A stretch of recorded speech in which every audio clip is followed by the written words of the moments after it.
Hello friends, मेरा नाम है राहुल और राहुल क्रिएटिव प्रोजेक्ट्स में आपका स्वागत है। आज के इस वीडियो में मैंने एक 12 वोल्ट का लीड एसिड बैटरी वाला चार्जर बनाया है। तो उसको कैसे बनाना है उसको जानने के लिए इस वीडियो को आखिर तक ज़रूर देखिएगा। तो चलिए बिना किसी देरी के आज का ये वीडियो स्टार्ट करते हैं।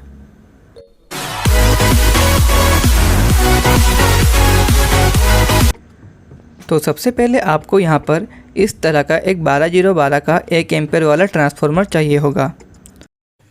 उसके बाद आपको यहाँ पर 2 डायोड्स लेने हैं। इससे हम हमारा जो ब्रिज रेक्टिफायर है उसको बनाएंगे। सबसे पहले मैंने यहाँ पर 2 डायोड्स लिए हैं। आप देख सकते हो जहाँ पर सिल्वर कलर आपको दिख रहा है एक छोटा सा लाइन, वो इसका नेगेटिव पॉइंट है। तो इन दोनों को आपको आपस में इस तरह से मोड़ देना है। तो देखिए मैंने यहाँ पर 2 पीसेस को एक साथ मोड़ दिया है। उसके बाद आपको 2 और डायोड्स लेने हैं। यहाँ पर आप देख सकते हो इनका जो पॉइंट्स है, यानी कि इसका जो नेगेटिव साइड और पॉजिटिव साइड है वो दूसरी तरफ है, यानी कि वो उन दोनों का डायरेक्शन जो है वो अलग अलग है। तो ये कुछ इस तरह का दिख रहा है।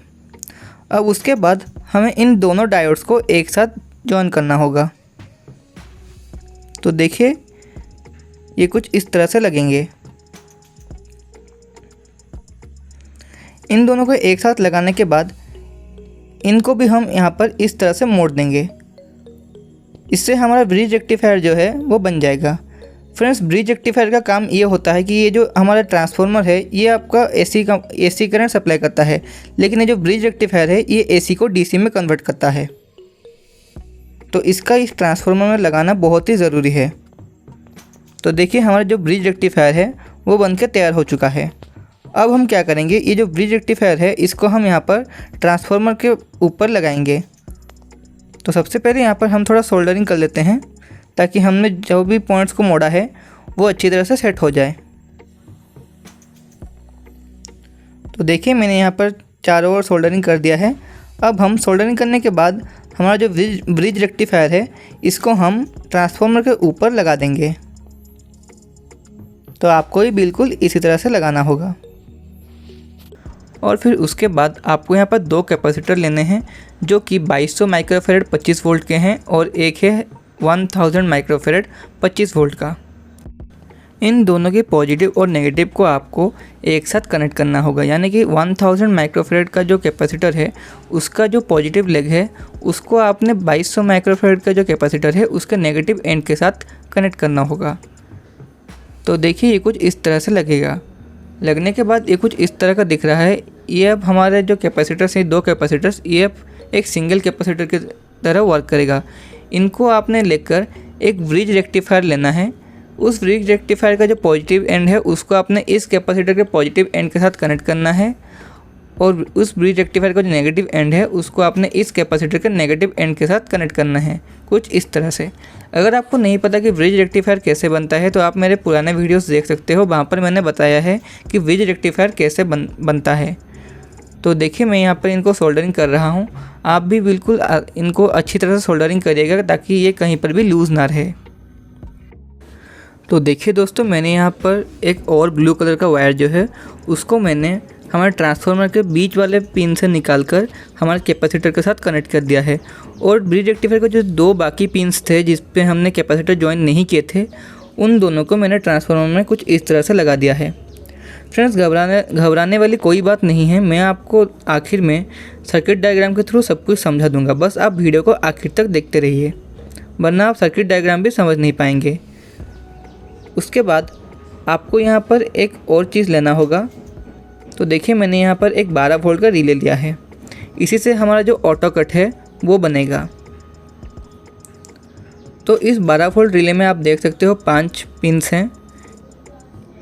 इनके जो जिस साइड में 3 पिन्स हैं उसी साइड में हमें एक 1 एम्पेयर वाला डायोड जो है उसको लगाना होगा, कुछ इस तरह से। बीच वाले पिन में हमें कुछ नहीं करना, हमें सिर्फ साइड्स पिन में एक डायोड को लगाना है।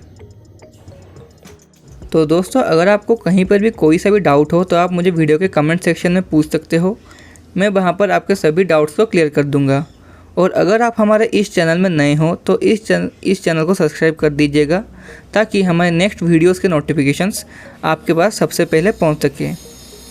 तो देखिए मैंने यहाँ पर रिले जो है उसके ऊपर डायोड को अच्छी तरह से लगा दिया है। तो अब चलते हैं हमारे नेक्स्ट आइटम की ओर। तो दोस्तों देखिए यहाँ पर एक BC547 का ट्रांजिस्टर है जिसका मिडिल लेग हमने एक 10K प्रीसेट के साथ कनेक्ट कर लिया है। तो देखिए ये कुछ इस तरह का दिख रहा है। इसी प्रीसेट से हमें हमारा जो 12 वोल्ट है उसको हम सेट करेंगे।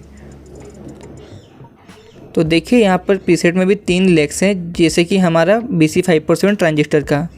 उसके बाद आपका जो BC547 का ट्रांजिस्टर है उसका जो सबसे लेफ़्ट वाला लेग है इसको हमें हमारा जो डायोड है उसके नेगेटिव एंड के साथ ज्वाइन करना है।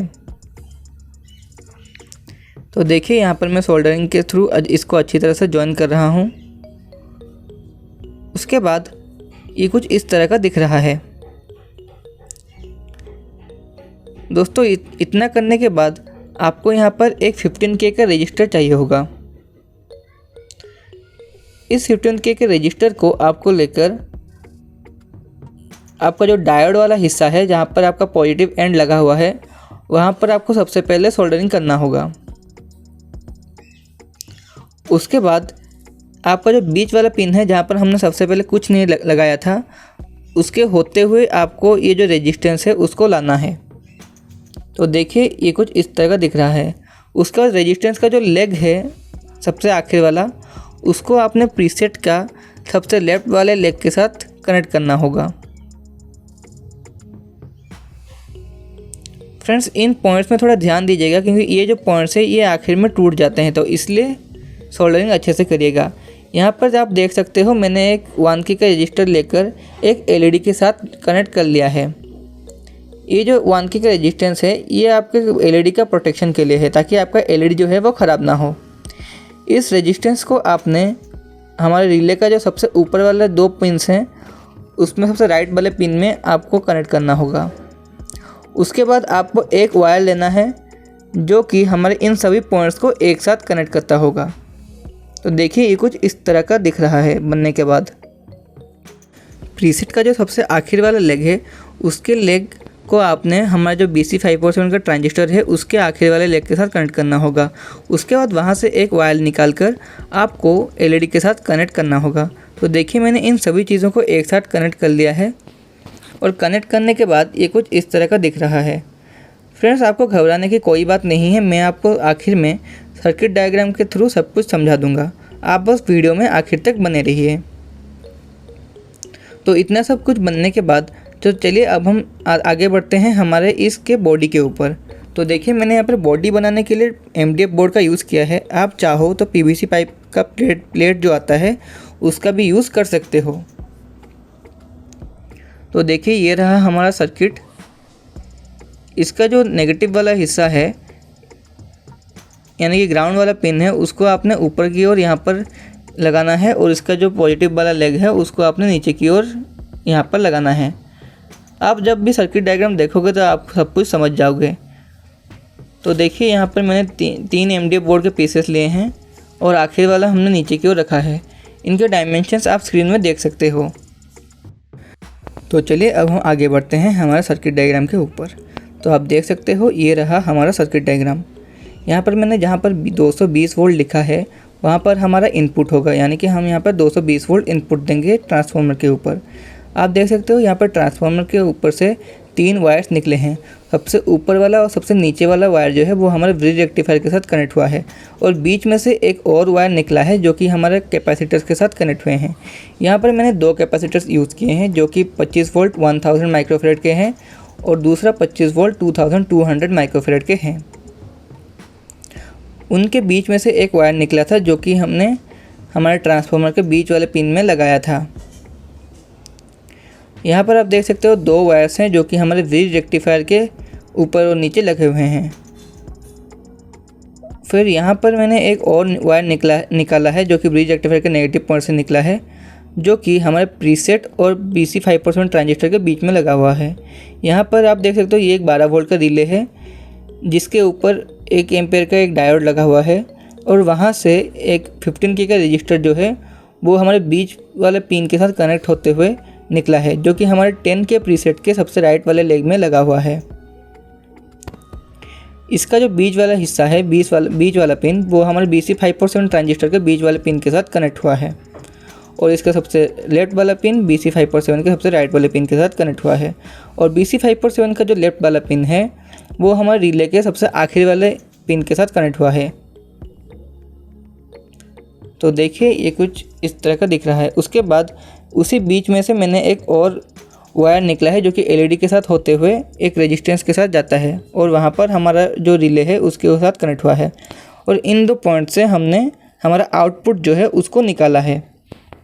उसके बाद आप देख सकते हो जहाँ पर हमारा डायोड लगा हुआ है वहाँ से एक वायर निकला है जो कि हमारा जो ब्रिज रेक्टिफायर है उसके पॉजिटिव एंड के साथ लगा हुआ है। तो यहाँ पर हमारा जो सर्किट डायग्राम है वो कंप्लीट होता है। यहाँ पर हमारा जो फुल सर्किट है आप यहाँ पर देख सकते हो।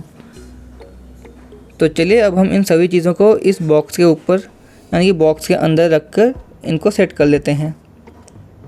तो देखिए बॉक्स के अंदर रखने के बाद ये कुछ इस तरह का दिख रहा है।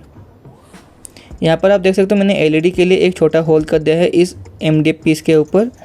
इस होल में हम हमारा LED जो है उसको लगाएंगे और फिर इस बॉक्स को हम यहाँ पर अच्छी तरह से पैक कर देंगे। तो दोस्तों पैक करने के बाद आप यहाँ पर कोई सा भी ग्लू यूज़ कर सकते हो। मैंने यहाँ पर सुपर ग्लू का यूज़ किया है। अगर आपके पास वो नहीं है तो आप यहाँ पर फेविकॉल या फिर ग्लू गन का यूज़ कर सकते हो। तो चलिए अब हम आगे बढ़ते हैं। अब वक्त आ गया है कि हम इसको टेस्ट करके देखें। तो देखिए हम यहाँ पर जो पॉजिटिव वाला लेग है उसको हम यहाँ पर बैटरी के पॉजिटिव के साथ कनेक्ट करेंगे और नेगेटिव को नेगेटिव के साथ। जब आपका बैटरी फुल चार्ज हो जाएगा तो ये जो ब्लू कलर का लाइट जो है वो जो ग्लो कर रहा है वो ग्लो करना बंद कर देगा। तो चलिए अब हम इसको थोड़ा टेस्ट करके देखते हैं। आप देख सकते हो यहाँ पर 16.9 और 17 वोल्ट दिखा रहा है, यानी कि हमारा बैटरी जो है वो चार्ज हो रहा है। तो चलिए अब हम यहाँ पर एक वायर को निकाल कर देखते हैं। आप देखिएगा कि ये बिल्कुल भी जो वोल्ट है वो शो नहीं कर रहा है, यानी कि ये जो बैटरी है इसके अंदर कोई भी चार्ज नहीं है। तो अब हम इसको वापस से लगा देते हैं और आप देखिए यहाँ पर फिर से वोल्ट जो है वो दिखा रहा है। तो दोस्तों इस वीडियो को देखने का आपका बहुत बहुत शुक्रिया। मिलते हैं नेक्स्ट वीडियो में।